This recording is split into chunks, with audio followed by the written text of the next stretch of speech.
Hi, welcome back to my channel. मैं एक integrative nutritionist हूँ। मेरा नाम पूजा है और ये मैं पहली सीरीज़ कर रही हूँ जिसमें कि मैं हिंदी में और इंग्लिश में दोनों में वीडियोस बना के अपलोड करूँगी हर हफ्ते, इसलिए कि हम लोग ज़्यादा लोगों तक पहुँच पाएँ, ज़्यादा लोग इस चीज़ को कर पाएँ और ज़्यादा से ज़्यादा लोग इसका फ़ायदा उठा पाएँ।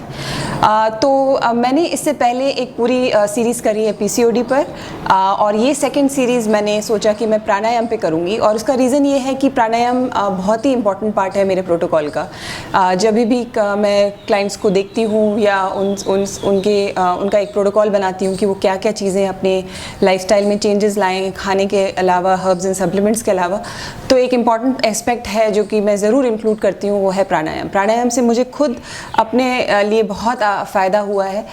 तो मुझे ऐसा लगता है कि वो एक बहुत ही अमेजिंग गेम चेंजर है, जो कि अगर आप अपनी वेलबींग का पार्ट बनाएंगे तो आपको बहुत ज़्यादा फ़ायदा होगा।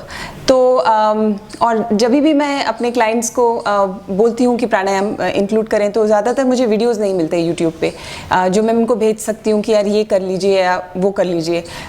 तो मैं यूजुअली छोटे छोटे वीडियोस बना के मुझे उनको भेजने पड़ते हैं कि किस तरीके से उसको सही तरीके से करना है। तो मैंने सोचा मैं सेकेंड सीरीज़ प्राणायाम पे बनाती हूँ, उसमें मैं पूरा डिटेल में आपको समझाऊंगी कि किस तरीके से प्राणायाम सही तरीके से करना चाहिए, ताकि आपके सबसे ज़्यादा आपको फ़ायदा हो और आप उसको यूज़ कर लें अपने। अगर आपको हार्मोनल इश्यूज़ हैं, आपको कोई दिक्कत आ रही है, पीसीओडी है, पीएमएस है, आपको इनफर्टिलिटी है, आप आईवीएफ की तैयारी कर रहे हैं, तो आपके बॉडी को आपको वाइटल बनाना है बिफोर द प्रोसेस, तो आप इन वीडियोस को यूज़ कर सकते हैं और इसका फ़ायदा ले सकते हैं। इसको घर में कर सकते हैं। 15 से 20 मिनट रोज़ अगर आप प्राणायाम डेली करेंगे तो उससे आपको बहुत बहुत फ़ायदा होगा।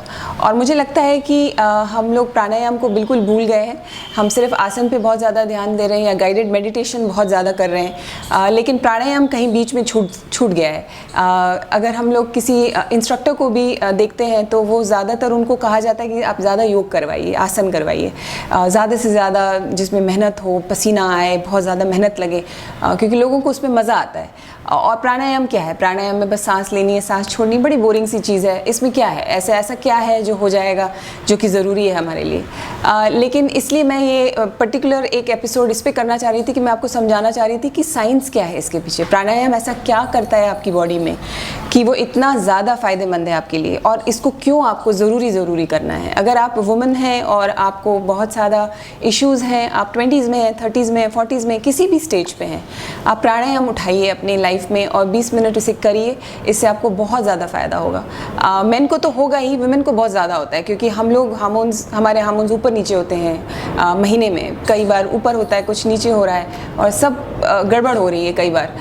तो उस चीज़ को नॉर्मल करने के लिए प्राणायाम बहुत इंपॉर्टेंट है। मैं ये नहीं कह रही कि योग इंपॉर्टेंट नहीं है, योग बहुत इंपॉर्टेंट है, वो आपकी फिजिकल फिटनेस को ध्यान में रखता है, लेकिन प्राणायाम आपकी इमोशनल और मेंटल वेलबींग पे काम करता है और वो बहुत ज़रूरी है। हम लोग बहुत देख रहे हैं आजकल की मूड स्विंग्स हो रहे हैं, एंग्जाइटी, पैनिक अटैक्स हैं, स्पेशली बिफोर पीरियड्स आप बहुत ज़्यादा लो फील करते हैं। तो ये जो चीज़ें हो रही हैं, ये इसको ठीक करने के लिए, क्योंकि ये बहुत इंपॉर्टेंट एस्पेक्ट है, अगर इसको नहीं देखा तो फिर आप कैसे अपने फिजिकल फिटनेस को देखेंगे। तो योग तो करना ही करना है, लेकिन साथ में प्राणायाम जो है उसको नहीं भूलना है, उसको बीच में ज़रूर डालना है कहीं ना कहीं।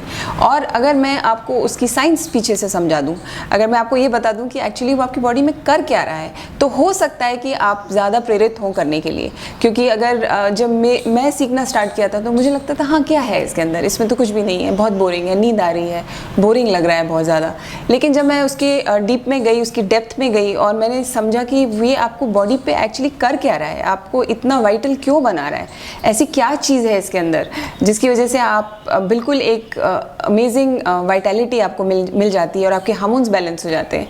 तो जब मैंने साइंस को समझा तो मुझे लगा ये साइंस ज़रूर लोगों तक पहुंचनी चाहिए। अगर आप साइंस समझेंगे और आपका लॉजिकल माइंड समझेगा कि ये क्यों मैं कर रही हूँ, तो फिर आप ज़रूर बैठ के करेंगे, क्योंकि आपको लगेगा कि हाँ अगर इतनी सारी चीज़ें ये कर रहा है तो इसको करने में बुराई क्या है। तो ये वीडियो मैं इसलिए बना रही हूँ ताकि आप योग को तो अपनाएं, मेडिटेशन को भी अपनाएं, बट बीच में जो प्राणायाम का एक एस्पेक्ट है उसको ना भूलें और उसे भी ज़रूर करें। तो ट्रेडिशनली जो योग की सीक्वेंस है वो ये है कि आप सबसे पहले योगासन करते हैं। योगासन इसलिए ताकि आप फिजिकली फिट हो जाएं, क्योंकि अगर आप फिजिकली फिट नहीं होंगे तो अल्टीमेटली तो हमें मेडिटेशन में बैठना है। दैट्स माय अल्टीमेट गोल कि हमें मेडिटेशन या ध्यान करना है। ये योग का अल्टीमेट गोल है, क्योंकि वहाँ पे ही आपका स्पिरिचुअल अपलिफ्टमेंट होगा, वहीं पर आपकी स्पिरिचुअल जर्नी स्टार्ट होगी। लेकिन आप बैठेंगे कैसे? अगर आपको मेडिटेशन में मैं कह दूँ कि आप बैठ जाइए और आप आँखें बंद करें और आप बहुत ज़्यादा स्ट्रेस्ड है और आपके दिमाग में बहुत कुछ चल रहा है, तो आप बैठ के मेडिटेट कैसे करेंगे, ध्यान कैसे करेंगे? तो उसके लिए ज़रूरी है कि पहले आप फिजिकली फिट हो जाएं, क्योंकि अगर आपकी बॉडी में दर्द होगा तो आप बैठेंगे कैसे? तो आप पहले फिजिकली फिट होने के लिए आप आसन करते हैं, और उसके बाद फिर इमोशनली मेंटली फिट होने के लिए, दिमाग से स्थिर होने के लिए आप प्राणायाम करते हैं। और जब प्राणायाम हो जाता है तो उसके बाद जब आप में फिज़िकली आप स्थिर हो जाते हैं और मेंटली आप स्थिर हो जाते हैं, स्लो डाउन हो जाते हैं, तो फिर आप बैठ के आप आराम से मेडिटेशन कर सकते हैं। तो इसलिए प्राणायाम किया जाता है। लेकिन प्राणायाम को मैं स्पेसिफिकली हार्मोनल इश्यूज़ के लिए इसलिए उठा रही हूँ क्योंकि ये मेंटल वेलबींग पे बहुत अच्छे से काम करता है, आपकी पिट्यूटरी ग्लैंड पे बहुत अच्छे से काम करता है, और ये आपके हार्मोन्स को बैलेंस करता है। तो ये जो जादुई चीज़ है, इसको मैं आप समझाऊंगी आपको कि किस तरीके से इसका साइंस काम करता है। तो प्राणायाम जो है वो सबसे पहले जो काम करता है, आपको कहता है कि आप डीप और लॉन्ग ब्रेथ लें। तो लंबा, धीमा और गहरा सांस लेना है। जब आप लंबा, गहरा और धीमा सांस लेते हैं तो होता क्या है आपकी बॉडी में? आपकी बॉडी में एक डायफ्राम होता है बीच में, जो कि रिब केज के नीचे और स्टमक के ऊपर बैठा रहता है। एक ऐसी थिक मसल होती है जो कि बहुत ही मोटी होती है और उसमें नर्व सेल्स नहीं होते, तो आप उसको फील नहीं कर सकते। लेकिन जब आप गहरा सांस लेते हैं तो वो डायफ्राम नीचे जाता है। जब वो डायफ्राम नीचे जाता है तो वो आपकी बॉडी को डिटॉक्सिफाई करता है। It's a detoxifying agent. तो अगर आपकी बॉडी में बहुत ज़्यादा एस्ट्रोजन बन रहा है या कॉर्टिसोल बन रहा है, बिकॉज आप बहुत स्ट्रेस हैं और बहुत ज़्यादा टॉक्सिन्स बिल्ड हो रहे हैं आपकी बॉडी में, तो आपको कोई डिटॉक्स करने की ज़रूरत नहीं है। अगर आप सीधे प्राणायाम करेंगे तो आपकी बॉडी डिटॉक्स होना स्टार्ट हो जाएगी, क्योंकि आपका डायफ्राम जो है वो एक डिटॉक्सिफाइंग एजेंट है। और अगर आप लंबा, धीमा, गहरा सांस नहीं ले रहे हैं तो पॉसिबिलिटी ये है कि आप डायफ्राम को बिल्कुल इस्तेमाल नहीं कर रहे हैं अपने सांस लेते टाइम। तो आप सिर्फ चेस्ट में ब्रीथ कर रहे हैं और आपका डायफ्राम यूज़ ही नहीं हो रहा है। और अगर आपका डायफ्राम यूज़ नहीं हो रहा है तो आप डिटॉक्सिफाई नहीं कर रहे हैं अपनी बॉडी को। तो सबसे पहला काम ये है कि बॉडी आपको डिटॉक्स अगर आप प्राणायाम करते हैं और आप अपने लंबा, गहरा, धीमा सांस अपने स्टमक की तरफ लेते हैं और डायफ्राम को नीचे ले जाते हैं, तो आप ऑटोमेटिकली बॉडी को डिटॉक्स करना स्टार्ट करते हैं। योग में कहा जाता है कि एक तो आपकी फिजिकल बॉडी है, दूसरी आपकी मेंटल बॉडी है, और इसके ऊपर बैठती है आपकी एनर्जी बॉडी। तो आपकी जो एनर्जी बॉडी है वो अगर बैलेंस्ड है तो आपको कभी भी कोई भी बीमारी फिजिकल बॉडी में और मेंटल बॉडी में नहीं होगी। लेकिन अगर एनर्जी आपकी डिसबैलेंस्ड है तो फिर वो धीरे धीरे करके आपको इफेक्ट करने लग जाएगी आपकी मेंटल बॉडी में या फिर आपकी फिजिकल बॉडी में। तो जब आप प्राणायाम करते हैं, आप लेफ़्ट साइड से सांस लेते हैं, राइट से छोड़ते हैं, और राइट से लेते हैं और लेफ़्ट से छोड़ते हैं, तो ये यहाँ आपकी नॉस्ट्रल्स से आपके एनर्जी चैनल्स होते हैं। तो इसमें 72,000 एनर्जी चैनल्स होते हैं। 36,000 यहाँ से जाते हैं और 36,000 यहाँ से जाते हैं। और जब आप सांस लेते हैं, छोड़ते हैं, लेते हैं, छोड़ते हैं, तो आप क्या करते हैं कि आप इन एनर्जी चैनल्स को बैलेंस करते हैं। तो एक तरह की एनर्जी बहुत ज़्यादा हो आपके अंदर तो वो आपके अंदर डिसबैलेंस क्रिएट करेगी। तो आपकी जो राइट साइड होती है वो ज़्यादा मैस्कुलर होती है, सन एनर्जी रिप्रेजेंट करती है, ज़्यादा लॉजिकल होती है, ज़्यादा स्ट्रेस इंड्यूसिंग होती है, ज़्यादा एक्टिव होती है। और जो लेफ़्ट साइड होती है वो आपकी लूनर एनर्जी होती है, मोर फेमिनिन एनर्जी होती है, ज़्यादा क्रिएटिव होती है, ज़्यादा इंट्यूटिव होती है, और ज़्यादा रेस्ट पसंद होता है उसे। तो आजकल की जो लाइफस्टाइल है वो पूरी पुश है, पूरा टाइम भाग दौड़, ये करना है, वो करना है, जॉब करना है, बच्चों को देखना है, तो उसमें आपकी जो है राइट एनर्जी ज़्यादा यूज़ होने लग जाती है। तो लेफ़्ट एनर्जी जो है, जो कि आपके रिप्रोडक्शन को, आपके ओवरीज को नर्चर करती है, वो थोड़ी वीक होती है। अगर जब वो चीज़ वीक हो रही है आपकी बॉडी में तो डिसबैलेंस होगा, और अगर डिसबैलेंस होगा तो आपकी बॉडी में डिजीज़ होगी। तो बैलेंस करने के लिए आप प्राणायाम करते हैं। तो आप इसमें अलग अलग टेक्निक्स हैं। अगर हम देखते हैं कि किसी की लेफ़्ट एनर्जी वीक है तो हम उनको उस तरह के प्राणायाम देते हैं जो कि लेफ़्ट एनर्जी को एक्टिवेट करें। कई लोगों की राइट एनर्जी बहुत वीक होती है, बहुत ज़्यादा सोचते हैं, चुप रहते हैं, मन ही मन में सोचते रहते हैं, तो उनकी जो राइट एनर्जी है वो थोड़ी सी वीक होती है। तो हम उनमें उस तरह के प्राणायाम करते हैं जो कि आपकी राइट एनर्जी को एक्टिवेट करें। कई लोग होते हैं जिनमें डिसबैलेंस होता है, तो फिर आप उसमें अनुलोम विलोम करते हैं, जिसमें कि आप लेफ्ट और राइट दोनों को बैलेंस करते हैं। और balance is what health is. स्वास्थ्य इज़ स्व में स्थिर, अंदर से आप बैलेंस कैसे लेके आते हैं। बैलेंस तब होगा जब आपकी मैस्कुलिन और फेमिनिन एनर्जी बैलेंस्ड होंगी, आपका यिंग और यांग दोनों बैलेंस होगा। जब इसमें डिसबैलेंस होगा तब एनर्जी डिसबैलेंस होगी और उसी वजह से डिजीज़ होगी। तो प्राणायाम आप जब करते हैं और इसमें बैठ के आप वॉलंटरी एक्सहेलेशन इनहेलेशन करते हैं अलग अलग तरीके से, तो उससे आपकी एनर्जी बैलेंस होती है। और जब एक बार एनर्जी बैलेंस होगी तो फिजिकल बॉडी और मेंटल बॉडी के सारे इश्यूज ऑटोमेटिकली ठीक होने लग जाएंगे। So that is the reason कि इतना ज़रूरी है कि जब आप बैठें तो आप ये समझ के करें कि ये मैं अपनी एनर्जी को बैलेंस करने के लिए कर रहा हूँ। मैं लेफ़्ट से क्यों एनर्जी ले रहा हूँ और क्यों मैं राइट से छोड़ रहा हूँ, एक्सेल कर रहा हूँ, और राइट से क्यों ले रहा हूँ और लेफ़्ट से क्यों छोड़ रहा हूँ। अगर मैं आपको लॉजिकली साइंटिफिकली अगर आपको बताऊँगी तो शायद आप ज़्यादा अच्छे से करेंगे इसको। तीसरी चीज़ जो होती है वो जो कि आपको इससे फ़ायदा होता है, क्यों प्राणायाम से इतना फ़ायदा होता है कि आपकी जो बॉडी के अंदर एक वेगस नर्व होती है, स्टमक के अंदर वेगस नर्व होती है।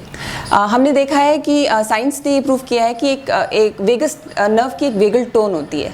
अगर आपकी टोन स्ट्रांग है, वेगल टोन अगर स्ट्रांग है तो आप में डिप्रेशन कम होगा, आप ज़्यादा हंसेंगे, आप खुश रहते हैं तो आपकी वो वेगल टोन स्ट्रांग होती है। अगर आप बहुत ज़्यादा डिप्रेस हैं तो देखा गया है कि वेगल टोन थोड़ी कमज़ोर होती है।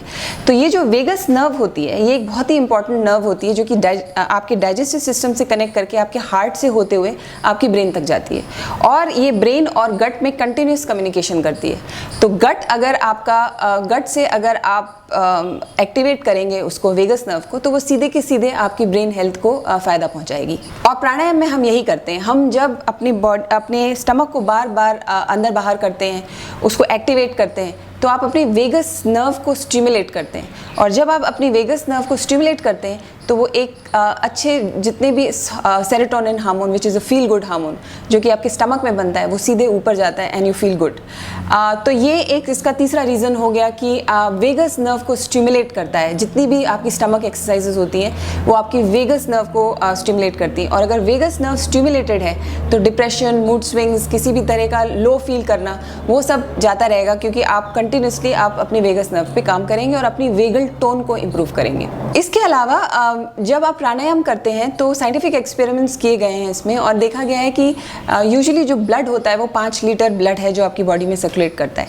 इसके अलावा 24 लीटर्स का कैपिलरी फ्लूइड होता है जो कि आपकी बॉडी में मूव करता है, जिससे कि आपको न्यूट्रिशन मिलता है, आपकी बॉडी डिटॉक्सिफाई होती है, कोई भी गंदा एलिमेंट है वो आपकी बॉडी से बाहर जाता है, कोई भी न्यूट्रिशन जो आप डाइजेस्टिव सिस्टम के थ्रू ले रहे हैं वो आपके हर सेल, हर कैपिलरी नेटवर्क के थ्रू पहुँचता है। तो ब्रेन को भी ये फ्लूइड जो है वो मिलता है अगर आप प्राणायाम करते हैं। तो जब आप बैठ के आप लंबा गहरा धीमा सांस लेते हैं तो देखा गया है कि ये जो पूरा फ्लूइड है वो वेव की तरह ऊपर नीचे जाता है और ये आपकी ब्रेन को नरिश करता है। तो हम देखते हैं कि विद एज हमारा ब्रेन हेल्थ जो है वो थोड़ी थोड़ी स्लो होती जाती है, क्योंकि उसे न्यूट्रिएंट्स मिलने कम हो जाते हैं, उसको जो नरिशमेंट चाहिए वो नहीं मिलता है।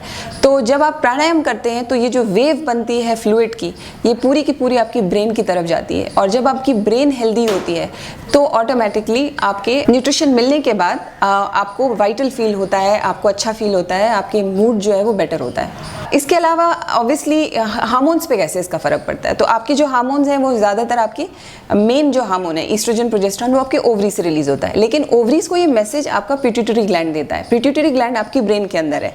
तो जब आप प्राणायाम करते हैं और आप अपने मेंटल और इमोशनल वेलबींग पे काम करते हैं, फ्लूइड जनरेट वेव की तरह पहुँच के आपको नरिश करता है और पिट्यूटरी ग्लैंड को एक्टिवेट करता है, तो फिर उसको सही मैसेज मिलता है कि यार हाँ, बाहर कोई स्ट्रेस नहीं है। ये लंबा गहरा सांस जो ले रहे हैं इससे ये समझ में आता है कि जो बॉडी है वो स्ट्रेस फ्री है। तो फिर वो अपना सही मैसेज भेजना स्टार्ट कर देते हैं और पिट्यूटरी ग्लैंड सही अमाउंट में ईस्ट्रोजन और प्रोजेस्टेरॉन प्रोड्यूस करता है और वो बैलेंस बना के आपके हार्मोन्स को बैलेंस करता है। सबसे इंपॉर्टेंट काम जो प्राणायाम करता है वो है आपके स्ट्रेस लेवल्स को कम करता है। और हम देखते हैं कि हर क्रोनिक डिजीज़ में ये कहा जाता है कि आप अपने स्ट्रेस लेवल्स को कम करिए, आप कॉर्टिसोल को कम करिए। तो ये प्राणायाम बहुत अच्छे से करता है, क्योंकि जब आप डीप ब्रेथ लेते हैं तो आप देखेंगे कि अगर आप बहुत ज़्यादा एंग्शियस हैं और अगर आप बहुत ज़्यादा वरिड हैं और आप बहुत ज़्यादा परेशान हैं तो आपकी जो ब्रेथ है वो बहुत शॉर्ट हो जाती है, आप चेस्ट से ब्रीदिंग करते हैं। लेकिन जब आप रिलैक्स्ड होते हैं और खुश होते हैं और हैप्पी होते हैं तो आप अपनी डीप ब्रेथ्स लेते हैं। तो जब आप डीप, और यही एक कनेक्शन है जिससे कि ब्रेन को ये मैसेज मिलता है कि बाहर स्ट्रेस है या नहीं। तो जब वो ये देखता है कि आपकी बॉडी डीप लॉन्ग ब्रेथ ले रही है तो ऑटोमेटिकली उसको समझ में आता है कि बाहर स्ट्रेस नहीं है, और जैसे ही वो उसको समझ में आता है कि बाहर स्ट्रेस नहीं है तो वो अपने सारे आपके बॉडी को एक्टिव और अलर्ट मोड से रेस्ट और रेस्टोरेशन की तरफ ले जाता है। तो वो बहुत ज़्यादा रेस्टफुल हो जाता है, और जब एक बार रेस्ट और रेस्टोरेशन वापस आता है तो ऑटोमेटिकली रिप्रोडक्शन फ्लरिश करता है। स्पेशली अगर आपको हार्मोनल इश्यूज हैं तो स्ट्रेस आपके लिए बहुत ही बड़ा दुश्मन है, क्योंकि ओवरीज जो होती हैं वो बहुत सुपर सेंसिटिव होती हैं स्ट्रेस के। अगर उनको ऐसा लगेगा कि बाहर स्ट्रेस है, ये बंदा अभी अभी स्ट्रेस में चल रहा है, तो वो अपनी ओवरीज को शट डाउन करेगा, क्योंकि वो ये समझेगा कि maybe this is not the right time to reproduce. तो रिप्रोड्यूस करने का ज़रूरी नहीं है, तो एग बनाने की ज़रूरत नहीं है, और अगर एग बनाने की ज़रूरत नहीं है तो जो हार्मोन्स हैं उसको हम कम प्रोड्यूस करते हैं ताकि एग ना बने, और एग नहीं बनेगा तो आपको पीरियड नहीं आएगा। तो जो पीरियड में जो फ्लक्चुएशन आ रहा है वो इसलिए आ रहा है क्योंकि हार्मोन्स सही तरीके से नहीं बन रहे और बॉडी को ये मैसेज मिल रहा है कि आप स्ट्रेस में हैं। तो जब आप प्राणायाम करते हैं और अपने स्ट्रेस लेवल्स को नीचे करते हैं और कॉर्टिसोल को नीचे करते हैं तो ऑटोमेटिकली आपका रिप्रोडक्शन फ्लरिश करने लग जाता है, और अब जब आपका रिप्रोडक्शन फ्लरिश करेगा तो आपके जो हार्मोन्स हैं वो फ्लरिश करेंगे और आपका हार्मोनल बैलेंस मेंटेन रहेगा। और आजकल की लाइफस्टाइल में स्ट्रेस है, हम कुछ नहीं कर सकते इसके बारे में, स्ट्रेस है और उसके साथ हमें रहना है, लेकिन हम किस तरह का मैसेज अपनी बॉडी को दे रहे हैं वो हम कंट्रोल कर सकते हैं। अगर हम प्राणायाम करेंगे और हम धीरे धीरे अपनी ब्रेथ को लंबा करेंगे तो हमारी ब्रीदिंग की जो क्वालिटी है वो चेंज हो जाएगी, और अगर ब्रीदिंग की क्वालिटी चेंज होगी तो ऑटोमेटिकली बॉडी को ये मैसेज मिलेगा कि सब कुछ ठीक है, और उसकी वजह से आप जो सिंपैथेटिक नर्वस सिस्टम है या जो फाइट एंड फ्लाइट रिस्पॉन्स है जिसकी वजह से आप हमेशा अलर्ट और एक्टिव रहते हैं वो धीरे धीरे काम डाउन होकर मोर बैलेंस तरफ आ जाएगा। तो प्राणायाम बहुत ही ज़्यादा इंपॉर्टेंट है। हार्मोनल बैलेंस अगर आपको लाना है तो इसको आपको अपनी लाइफस्टाइल में इनकॉर्पोरेट करेंगे तो आपको बहुत बहुत ज़्यादा फ़ायदा होगा। तो ये वीडियो मैंने इसलिए बनाया क्योंकि मैं चाह रही थी कि आपको मैं ये बताऊं कि किस तरीके से इसका क्या साइंटिफिक रीज़न है कि प्राणायाम इतने अच्छे से काम करता है आपके हार्मोन्स पर। और नेक्स्ट फ्यू एपिसोड्स में मैं आपको अलग अलग इश्यूज से रिलेटेड आपको अलग अलग ब्रीदिंग टेक्निक्स सिखाऊंगी। तो अगर PCOD है तो किस तरह की ब्रीदिंग टेक्निक्स आपको फ़ायदे करेंगी, अगर एंग्जाइटी है, पैनिक अटैक्स हैं, बहुत सारे मूड स्विंग्स हैं तो उसके लिए किस तरह के ब्रीदिंग टेक्निक्स काम करेंगी और किस तरीके से राइट तरीके से ब्रीथ करना है वो मैं आपको अगले कुछ एपिसोड्स में दिखाऊंगी। तो अगर आपको ये वीडियो पसंद आए तो प्लीज़ इसे लाइक करिए, शेयर करिए और सब्सक्राइब करिए मेरे चैनल को। अगर आपको लगता है कि किसी भी आपकी फ्रेंड को इस वीडियो को देख के फ़ायदा होगा तो प्लीज़ आप उन्हें ये भेजिए। मेरे चैनल को सब्सक्राइब करिए और मैं आपको नेक्स्ट वीडियो में मिलूँगी। Thank you.